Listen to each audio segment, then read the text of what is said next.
Bonjour Philippe Morgeau. Bonjour. Pendant près d'un quart de siècle, de 1988 à 2011, tu auras été professeur d'histoire des religions à la faculté des lettres de l'Université de Genève. Alors on va, dans les minutes qui viennent, revenir sur cette période de ton activité professionnelle, mais j'aimerais bien auparavant aller un peu plus en amont et essayer de comprendre ce qu'a été le plus jeune Philippe Morgeau dans les années 60, quand tu t'es lancé en direction d'études universitaires. Alors dans les années 60, donc étant donné que j'ai commencé l'université en 65, dans les années 60 j'étais au collège en Valais. Mais j'habitais le canton de Vaud à côté, et je m'ennuyais quelque peu. Et j'avais découvert, surtout pendant les étés que je passais à Genève, un livre qui m'a vraiment marqué, c'est pas très original pour un historien des religions, c'est l'abrégé du Rameau d'or de Sir James Fraser. Et je dois dire que, à l'ouverture du livre, cette histoire de meurtre sacerdotal du prêtre qui se fait abattre par son successeur dans la nuit du temple de Némi au bord d'un lac éclairé par la lune, et le livre lui-même étant illustré par un tableau de Turner, m'avait complètement fasciné. Donc au fond c'est plutôt romantique au départ, comme fascination et comme intérêt. Et cet aspect un peu romantique s'est développé par un intérêt de plus en plus grand et marqué pour la mythologie comparée, mais qui m'a entraîné très vite du côté de l'Égypte.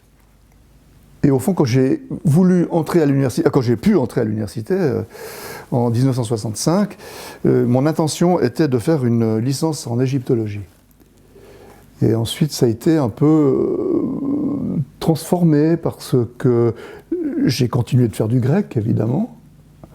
Et faisant du grec, j'avais des professeurs de grec que j'aimais bien. Et il y avait parmi les professeurs qui étaient liés au grec, Jean Rudart, qui lui faisait de l'histoire des religions. Il faisait de la religion grecque. Alors ça m'a un peu détourné de l'Égypte. Et ça m'a aussi détourné du romantisme dans une grande mesure, parce que Rudart était très critique. Et il m'a un peu lavé de mes illusions. J'étais nourri de Jung, de Kérény, de toutes sortes de pensées un peu scientifiques, mais à la limite de l'ésotérisme. Et là, avec Rudart, ça ne passait plus. Il fallait qu'on lise les textes, qu'on sache ce qu'il y avait dans les textes, et puis qu'on s'en tienne là. Hein. Donc, on étudiait toujours la mythologie, mais de manière beaucoup plus rigoureuse. Et alors après, tu te lances dans la rédaction de ta thèse. Ouais. Cette thèse, tu vas la soutenir en 1979. Oui.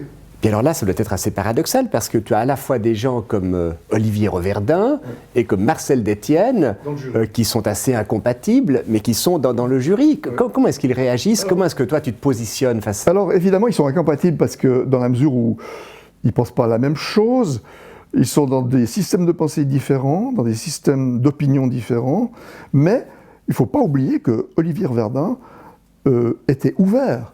C'est-à-dire que il était le directeur de la Fondation Art, d'ailleurs, à cette époque. Il recueillait là des gens, il accueillait des gens qui ne pensaient pas comme lui. Et en tant que président aussi du Fonds national de la recherche à Berne, il était très important ce monsieur. Mais il encourageait des recherches qui n'allaient pas dans son sens. C'était quelqu'un de tout à fait ouvert.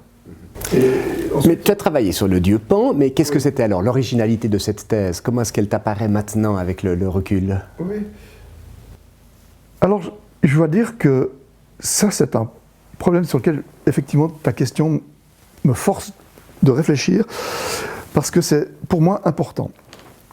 Quand je préparais cette thèse, il existait à Genève, et il existait encore pendant quelques temps, un centre d'études du Proche-Orient ancien, dans lequel il y avait des gens qui venaient de partout, des gens importants qu'on invitait.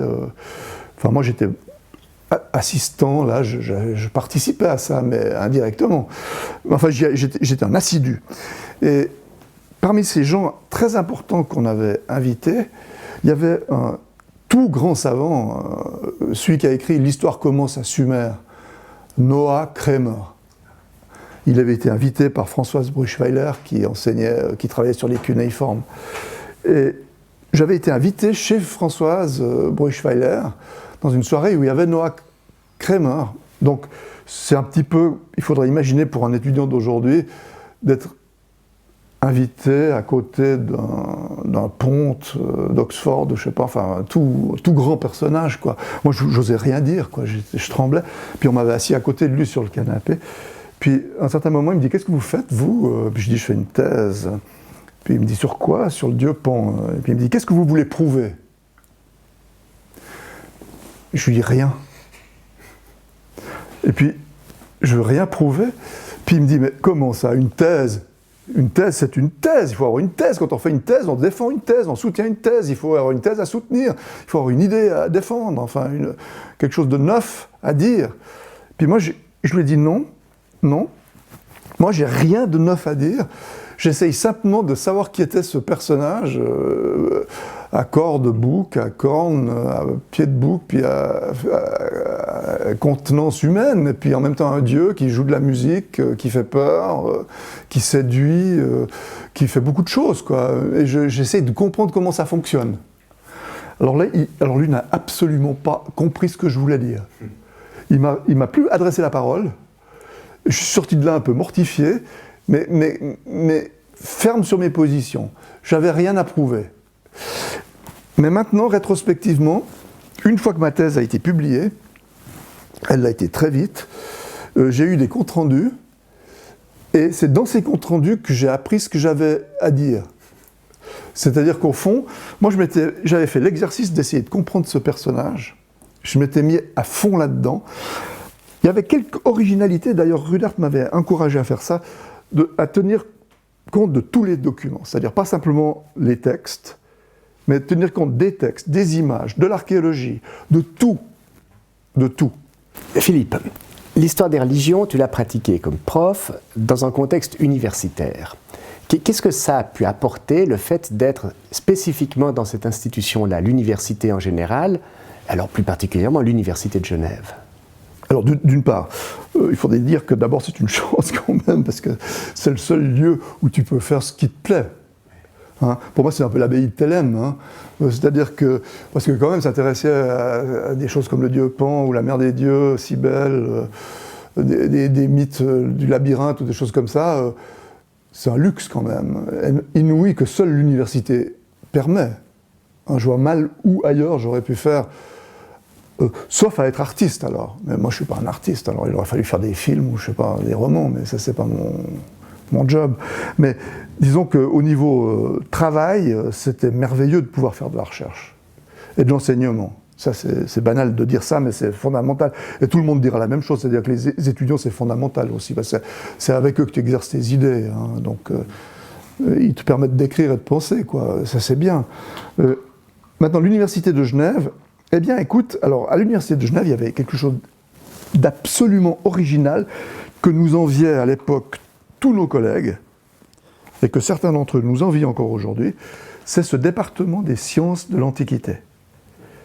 C'est rare, parce qu'il y a des départements de classics, il y a des départements de Near Eastern Studies, il y a des départements d'égyptologie, il y a des départements d'assyriologie, mais il y a très peu, et à l'époque il n'y avait nulle part ailleurs qu'à Genève, Altertumswissenschaft. Alors ça avait été construit par Denis van Berchem, qui était un historien, qui était venu de Bâle. Et à Bâle, ils avaient l'Altertumswissenschaft, qui était une vieille idée romantique allemande d'ailleurs. Hein. On faisait de l'Altertumswissenschaft au XIXe siècle en Allemagne. Alors l'Altertumswissenschaft, ça veut dire que tu mets toute l'Antiquité ensemble. L'archéologie, le latin, le grec, pourquoi pas l'Égypte, la Mésopotamie, enfin tout ce qui est antique et qui se touche, quoi. Et les disciplines ensemble, la papyrologie. Donc c'était absolument génial pour quelqu'un qui fait de l'histoire des religions d'avoir ce département. Parce que pour un historien des religions de l'Antiquité, c'est le paradis. Tu as un collègue à qui tu peux demander comment mieux comprendre un mythe égyptien ou un mythe babylonien. Tu as un autre collègue qui t'expliquera comment fonctionne un plan de sanctuaire. Tu as du grec, tu as du latin. C'est absolument merveilleux. Eh bien, c'est une belle perspective que tu ouvres ici, Merci beaucoup à toi, Philippe Bourgeot.